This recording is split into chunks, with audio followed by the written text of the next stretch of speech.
Dari 10 tahun yang lalu kita sudah tegur saudara, kita sudah teriak di atas mimbar, kita sudah sampaikan saudara, tapi hasilnya apa? Kita dibilang radikal, ekstrem, teroris, garis keras, Islam puritan saudara. Nah itu yang terjadi.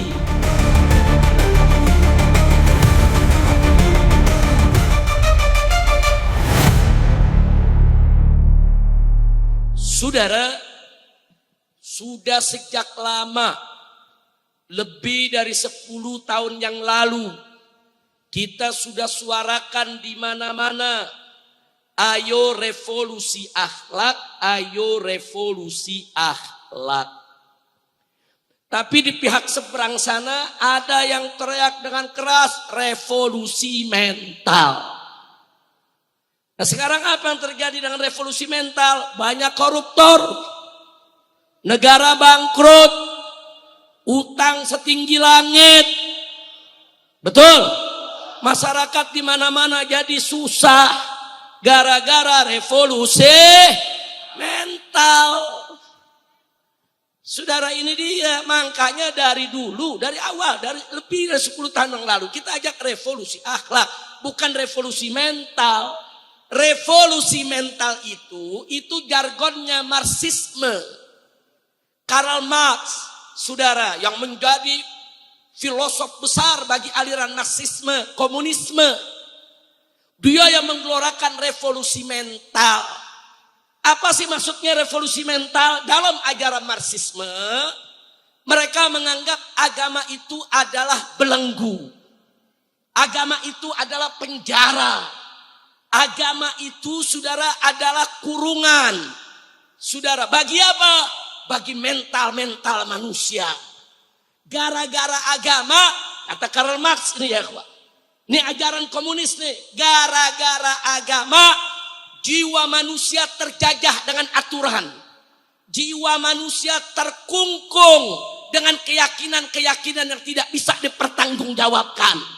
Sehingga Karl Marx mengajak umat manusia di mana saja, bebaskan jiwamu dari agama, bebaskan jiwamu dari ikatan kepada yang disebut Tuhan, bebaskan jiwamu daripada jajahan aturan-aturan agama.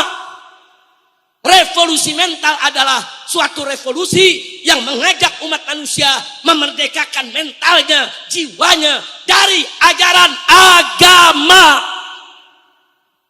Maka itu saya mau tanya, bahaya tidak? Bahaya tidak? 10 tahun dicekokin rakyat Indonesia dengan revolusi mental. 10 tahun. 10 tahun. Karena ini program dibawa oleh seorang presiden.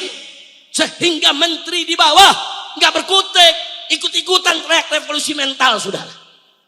Sampai tentara dan polisi nggak berkutik. Ini perintah presiden, revolusi mental. Di mana-mana ikut revolusi mental. Akhirnya ajaran-ajaran komunis, leninisme, marxisme masuk ke seluruh jajaran pemerintahan. Makanya dari dulu kita bilang, ayo revolusi akhlak. Kalau revolusi akhlak itu misi kenabian. Revolusi mental itu ajaran marxisme. Revolusi akhlak itu misi yang dibawa oleh Nabi kita tercinta Sayyiduna Muhammad Sallallahu Alaihi Wasallam. Dari mana kita tahu itu misi kenabian? Nabi yang menyampaikan, saudara. Beliau yang bersabda dalam hadisnya, "Au kama qala Nabi Sallallahu Alaihi Wasallam, innama bu'itsu liutammima makarimal akhlak." Sesungguhnya aku ini diutus hanya untuk menyempurnakan kemuliaan akhlak. Jelas itu, saudara. Visi misi kenabian itu menyempurnakan, saudara, kemuliaan akhlak. Jadi kenapa di dalam urusan akidah kita diharamkan kemusyrikan, diharamkan perdukunan, diharamkan ilmu sihir dan yang sejenisnya untuk menjaga kemuliaan akhlak kita, saudara. Kenapa dalam urusan syariat, saudara, kita diharamkan daripada minuman keras, daripada judi, daripada korupsi, dari segala bentuk kemaksiatan, saudara? Jawabnya, untuk menyempurnakan akhlak. Di dalam urusan akhlak, saudara, bagaimana Nabi mengajarkan kita akhlak-akhlak yang mulia, dan kita diminta untuk menjauhkan segala bentuk akhlak-akhlak yang tercela, saudara. Semua itu untuk apa? Untuk menyempurnakan akhlak umat manusia. Jadi kalau revolusi akhlak, jelas siapa bapak revolusi akhlak? Nabi. Saudara, siapa yang menyelamatkan dunia ini dari kejahiliahan? Nabi. Dengan izin Allah Subhanahu wa ta'ala. Maka itu saya mau tanya sekarang nih semua nih. Mau revolusi mental atau revolusi akhlak? Mental atau akhlak? Siap ikut Nabi? Takbir. Sallu ala Nabi. Nah, jadi 10 tahun kita dicekokin. Jangan main-main. Saudara, kalau revolusi mental itu, saudara, sudah merupakan instruksi dari presiden, dia akan masuk ke kurikulum pendidikan.